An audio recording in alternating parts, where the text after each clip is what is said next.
అది ఒక చిన్న అడవి. ఆ అడవిలో సంతోష్ అనే వ్యక్తి కట్టెపుల్లలు కొట్టుకొని వాటిని తీసుకొని నడుచుకుంటూ వస్తూ ఉంటాడు. అతనికి మార్గమధ్యంలో ఒక గోల్డెన్ జింక కనబడుతుంది. అది కాపాడండి, కాపాడండి, ఎవరైనా నన్ను కాపాడండి అని పెద్ద పెద్దగా అరుస్తూ ఉంటుంది. దాన్ని చూసి సంతోష్ ఆ జింక దగ్గరికి వెళ్లి చూస్తాడు. ఆ జింక కాలిభాగానికి చాలా పెద్ద గాయమై ఉంటుంది. దాన్ని చూసి ఆశ్చర్యపోతాడు. నువ్వు బంగారపు రంగులో ఉన్నావు, నీ కాలికి చాలా పెద్ద గాయమయ్యింది, పైగా నువ్వు మాట్లాడుతున్నావు, నాకెందుకో చాలా ఆశ్చర్యంగా ఉంది. అప్పుడు ఆ జింక సంతోష్తో ఇలా అంటుంది. నేను ఒక మాయా జింకని. ఒక స్వామీజీ వరం వలన నేను ఇలా మారాను.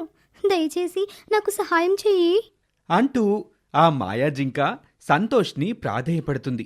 అప్పుడు సంతోష్ అటు ఇటు చూసి తన కట్టెల మోపుని పక్కన పెట్టి పక్కనే ఉన్న ఆకుల పసరు తీసుకొచ్చి ఆ గాయంపై వేసి కట్టుకడతాడు. అప్పుడతను ఆ జింకతో ఇలా అంటాడు. నీ పరిస్థితి చూస్తే చాలా జాలిగా ఉంది. మీకు అభ్యంతరం లేకపోతే నీ కాలికి గాయం తగ్గే వరకు నాతో పాటు మా ఇంట్లో ఉండొచ్చు కదా. సరే, నేను వస్తాను అని ఆ జింక చెప్తోంది. సంతోష్ ఆ జింకని ఎత్తుకొని తన ఇంటికి తీసుకువెళ్తాడు. అప్పుడు సంతోష్ భార్య ఆ జింకని చూసి, అబ్బా, ఏవండి, ఈ జింక చాలా అందంగా విచిత్రంగా ఉందండి. ఎక్కడి నుంచి తీసుకొచ్చారు అని అడుగుతుంది. అప్పుడు సంతోష్ జరిగిన విషయం మొత్తం తన భార్యతో చెప్తాడు. అదంతా విన్న ఆమె చాలా ఆశ్చర్యపోతుంది. ఇంతలో ఒక వ్యక్తి అక్కడికొస్తాడు. ఆ వ్యక్తి సంతోష్ భార్య లక్ష్మితో, అమ్మా లక్ష్మి, నువ్వేం కూర చేశావు? అది కొంచెం నాకు పెట్టమ్మా. ఈరోజు మీ వదిన చేసిన వంట చాలా దరిద్రంగా ఉందమ్మా. దాన్ని చితకబాది ఇలా వచ్చాను. నువ్వు వండిన కూర ఏదన్నా ఉంటే కొంచెం పెట్టమ్మా. ఆ మాటలు విన్న జింక పెద్దగా నవ్వుతుంది. అసలు ఏం జరిగిందో నన్ను చెప్పమంటావా? నువ్వు ఈరోజు వంకాయ కూర చేశావు. అదేమో మాడిపోయి నల్లగా అయింది.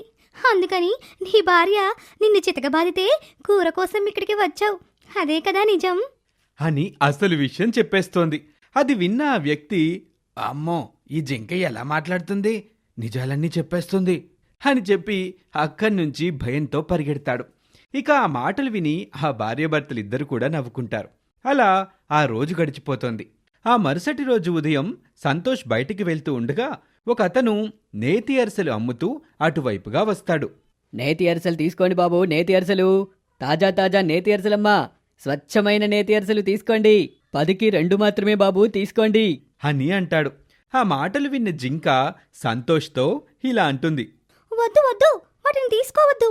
ఏంటి, జింక భలే మాట్లాడుతుంది, మాయా జింకలాగా ఉంది. అవును, ఇది ఒక మాయా జింక. అయితే సరే గాని ఎందుకు వద్దు అంటుంది? ఎందుకంటే స్వచ్ఛమైన నెయ్యి కాదు, అది డాల్డా. ఆ డాల్డాని కలిపి నువ్వు మోసం చేస్తున్నావు. పైగా స్వచ్ఛమైన నెయ్యి అని అబద్ధం చెప్తున్నావు అని జింక అసలు విషయం చెప్పేస్తోంది. ఇక ఆ మాటలు విన్న ఆ వ్యక్తికి ఏం చెప్పాలో అర్థం కాక, హా, ఈ జింక భలే సరదాగా నవ్విస్తోంది అని చెప్పి అక్కడి నుంచి తన బుట్ట తీసుకుని తప్పించుకొని వెళ్ళిపోతాడు. అరే, నీకు భవిష్యత్తు గురించి, జరిగిన వాటి గురించి అన్నీ తెలుసన్నమాట. చాలా విచిత్రంగా ఉంది అని సంతోష్ ఆ జింకతో అంటాడు. అలా ఆ మాయా జింక గురించి ఆ ఊరి మొత్తానికి తెలుస్తోంది.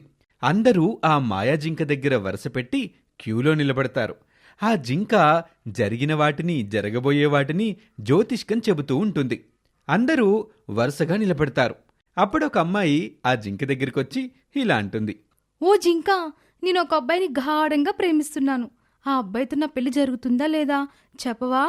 నువ్వు ప్రేమిస్తున్నది అజయ్నా, విజయ్నా, రవినా, కిరణ్నా? వీళ్ళల్లో ఎవరిని నువ్వు నిజంగా ప్రేమిస్తున్నావో చెబితే వాళ్లతో నీ పెళ్లి అవుతుందా లేదా అన్నది చెప్తాను. జింక అలా చెప్పేసరికి ఆ మాటలు విన్న ఆమె అటు ఇటు చూస్తూ ఉంటుంది. ఇక అక్కడ ఉన్న వాళ్ళంతా పెద్దగా పగలబడి నవ్వుతూ ఉంటారు. ముందు ఎవరో ఒకరిని ప్రేమించు. డబ్బు కోసం ఒకరిని, సినిమాలకి షికార్లకని చెప్పి ఇంకొకరిని ప్రేమించడం మానేసి బుద్ధిగా ఉండు. అందుకు ఆ అమ్మాయి అక్కడి నుంచి సిగ్గుపడి వెళ్ళిపోతుంది. ఇక ఆ తర్వాత మరో వ్యక్తి అక్కడికి వస్తాడు. ఓ మాయా జింక, నాకు కూరగాయల వ్యాపారం ఉంది. ఎంత కష్టపడి పనిచేస్తున్నా సరిగ్గా అసలు లాభమే రావటం లేదు. ఎంత తాజా కూరగాయలు తీసుకొచ్చినా సరే నా దగ్గరికి తక్కువ మంది జనం వస్తున్నారు. దానికి ఏదైనా పరిష్కారం చెప్పవా? ముందు నువ్వు నీ కాటా కింద ఉన్న అయస్కాంతాన్ని తీసేసి కూరగాయల తూకంలో ప్రజల్ని మోసం చేయడం మానేయ్. అప్పుడు అందరూ నీ దగ్గరికి వస్తారు. ఆ మాటలు విన్న వాళ్ళంతా ఒకరితో ఒకరు, వామ్మో, ఇన్ని రోజుల నుంచి మనకు తెలియకుండా కాటా కింద అయస్కాంతం పెట్టి మనల్నే మోసం చేస్తున్నాడా? అందుకే కేజీ కూరగాయలు కొన్నా కేజీ కూడా ఉండడం లేదు. అని ఒకరితో ఒకరు చెప్పుకుంటారు. ఇక అప్పుడు ఆ వ్యక్తి, వామ్మో, అనవసరంగా ఇక్కడికి వచ్చాను, అందరికిప్పుడు నిజం తెలిసిపోయింది అని అనుకుంటూ అక్కడి నుంచి వెళ్ళిపోతాడు. ఇంతలో మరొక ఆమె అక్కడికొస్తుంది. ఓ మాయాజింక, మా పిల్లాడిని ఎప్పుడు స్కూల్కి పంపిద్దామన్నా రోజు జ్వరం వస్తుంది. డాక్టర్ దగ్గర తీసుకెళ్తే మాత్రం జ్వరం లేదు అంటున్నాడు. వాడి ఒళ్ళు మాత్రం వేడిగా కాలిపోతూ ఉంటుంది. అసలు ఏ రోగం వచ్చిందో నువ్వైనా చెప్పవా? ముందు మీ అబ్బాయికి ఉల్లిపాయలు కనబడకుండా చేయండి.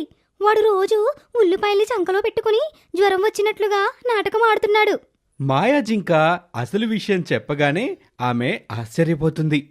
ఓరు దొంగ వెదవా, నువ్వు బడికి డుమ్మా కొట్టడం కోసం ఇలా చేస్తున్నావా? వస్తున్నాగరా, నీ పని చెప్తా అంటూ అక్కడి నుంచి వెళ్ళిపోతుంది. అలా వచ్చిన వాళ్లకు అందరికీ వాళ్ళ సమస్యలకి పరిష్కారం ఆ మాయాజింక చెబుతూ ఉంటుంది. అప్పుడు సంతోష్, జింకా, అందరి భవిష్యత్తు చెప్తున్నావు కదా, అలాగే మా భవిష్యత్తు గురించి కూడా చెప్పావంటే ఎంతో కొంత మేలు చేసిన దానివి అవుతావు. నేను మీ ఇంటికి వచ్చాను కదా, నీకు అంతా మంచి జరుగుతుంది. రేపటి నుంచి ఇక్కడికి వచ్చిన వాళ్ళ దగ్గర నువ్వు డబ్బులు తీసుకో. ఊరికే నేనెవ్వరికి జ్యోతిష్కం చెప్పను. వచ్చిన డబ్బుతో నువ్వు సంతోషంగా ఉండొచ్చు కదా. జింక ఇచ్చిన ఆలోచన చాలా బాగా నచ్చుతుంది. సంతోష్ అందుకు సరే అంటాడు. అలా ఆ రోజు గడిచిపోతుంది. ఆ జ్యోతిష్యం చెప్పే మాయా జింక గురించి ఆ ఒక్క ఊరే కాకుండా పక్క ఊరికి కూడా తెలిసిపోతుంది. ఇక ఆ పక్క ఊరి నుంచి కూడా చాలామంది ఆ జింక దగ్గరికి వస్తూ ఉంటారు. వాళ్ళంతా అక్కడికి వచ్చి డబ్బుల్ని సంతోష్కిచ్చి ఆ మాయా జింక చేత జ్యోతిష్కం చెప్పించుకుంటూ ఉంటారు. అలా వాళ్ళలో ఒక వ్యక్తి జింకతో ఇలా అంటారు.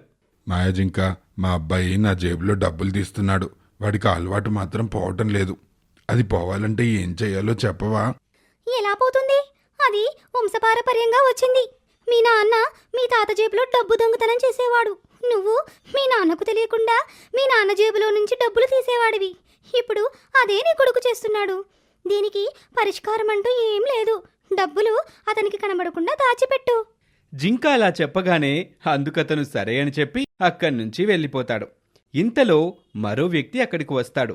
మాయజింక, నా భార్యకి పెళ్ళైన దగ్గర నుంచి నడుము నొప్పులతో బాధపడుతుంది. ఎవరికి చూపించినా ఏమీ లేదని చెప్తున్నారు. మందులిచ్చినా కూడా తగ్గటం లేదు. అసలు ఏంటనేది నాకేం అర్థం కావటం లేదు జింక. నువ్వే ఏదైనా మార్గం చెప్పవా? ముందు నువ్వు ఇంటి పనులన్నీ చేయడం ఆపేయి. అప్పుడు ఆమె దారిలోకి వస్తుంది. అంటే పనులు తప్పించుకోవడం నాటకం ఆడుతుందన్నమాట. దాని పని చెప్తాను అని అతను అక్కడి నుంచి కోపంగా ఇంటికి వెళ్ళిపోతాడు.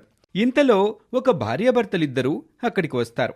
అప్పుడు భార్య, ఓ జింక, నా చెల్లెలికి పెళ్లి వయసు వచ్చింది. పెళ్లి సంబంధాలు కూడా చూస్తున్నాం, కానీ వచ్చిన ఒక్క సంబంధం కూడా కుదరడం లేదు. అసలు దోషం ఏమిటో మాకు అర్థం కావట్లేదు. ఏదైనా దోషం ఉంటే పరిష్కారం చెప్పగలరా? ఆమె అలా అడిగేసరికి అప్పుడు జింక ఆమె భర్త వైపు చూస్తూ ఇలా సమాధానం చెప్తుంది. ఈసారి పెళ్లి సంబంధం వచ్చినప్పుడు మీ ఆయన్ని మీ ఇంట్లో నుంచి పంపించేయండి. అప్పుడు వచ్చిన సంబంధం ఖచ్చితంగా కుదురుతుంది. అది విన్న భార్య అతని వైపు చాలా కోపంగా చూస్తుంది. ఏరా, అయితే ఇన్ని రోజుల నుంచి అన్ని సంబంధాలు నువ్వే చెడగొడుతున్నావు అన్నమాట. అంటే ఎవరో పెళ్లి చేసుకోకపోతే అక్క మొగుడే దిక్కన్నట్లుగా నువ్వే చేసుకుందాం అనుకుంటున్నావా?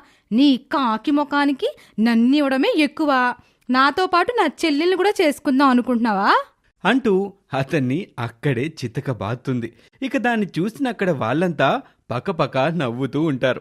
అలా ఆ రోజు కూడా గడిచిపోతుంది. ఇక ఆ రోజు రాత్రి సమయం సంతోష్ అతని భార్య జింక దగ్గర కూర్చొని జింకతో ఇలా మాట్లాడతారు. నువ్వొచ్చిన వేళ విశేషం ఏంటో కానీ మాకు డబ్బులతో పాటు ప్రతిరోజు కుటుంబంలో జరిగే సంఘటనలు నువ్వు చెప్తూ ఉంటే మాకు నవ్వాక పొట్ట చెక్కలైపోతుంది జింక అని జింకతో చెప్తూ ఉంటాడు.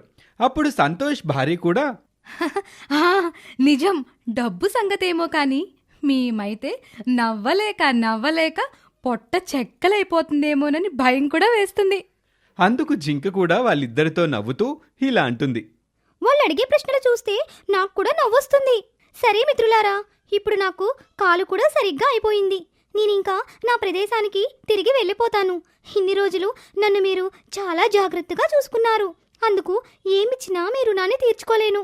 నా సంతృప్తి కోసం మీకు ఈ బంగారు నాణేలు ఇస్తాను. వాటితో మీరు సంతోషంగా ఉండొచ్చు అని ఆ మాయా జింక కొన్ని బంగారు నాణేలని ప్రత్యక్షం చేస్తోంది. ఇక దాన్ని చూసిన భార్యాభర్తలిద్దరూ చాలా సంతోషపడతారు. చాలు మిత్రమా, చాలు, నువ్వు మాకు కొంత డబ్బులు వచ్చేలాగా చేసావు. ఇప్పుడు బంగారు నాణేలు కూడా ఇచ్చి చాలా సహాయం చేస్తున్నావు. నీకు చాలా కృతజ్ఞతలు. నీ కుటుంబ పరిస్థితి ఏంటో నాకు అర్థమైంది. మీరు ఇంత పేదరికంలో ఉండి కూడా నాకు పౌష్టికాహారాన్ని అలాగే రుచికరమైన ఆహారాన్ని అందించారు. దానికి మీ మనసుని మెచ్చి ఇది ఇచ్చాను. మీరు సంతోషంగా ఉండండి. ఎప్పుడైనా అవసరమైతే నువ్వు నా దగ్గరకు కూడా రావచ్చు. అందుకు సంతోష్ జింకతో సరే అని చెప్తాడు. సరే మిత్రులారా, నేనిక వెళ్ళి వస్తాను అని చెప్పి అక్కడ్నుంచి ఆ మాయా జింక మాయమైపోతుంది. అలా ఆ కుటుంబం చేసిన చిన్న మేలుకి ఆ మాయా బంగారు జింక వాళ్ళకి గొప్ప వరాన్ని ఇచ్చి వెళ్తుంది. వాళ్ళు ఆ వరంతో చాలా ధనవంతులవుతారు. ఇక సంతోషంగా జీవితాన్ని గడుపుతూ ఉంటారు.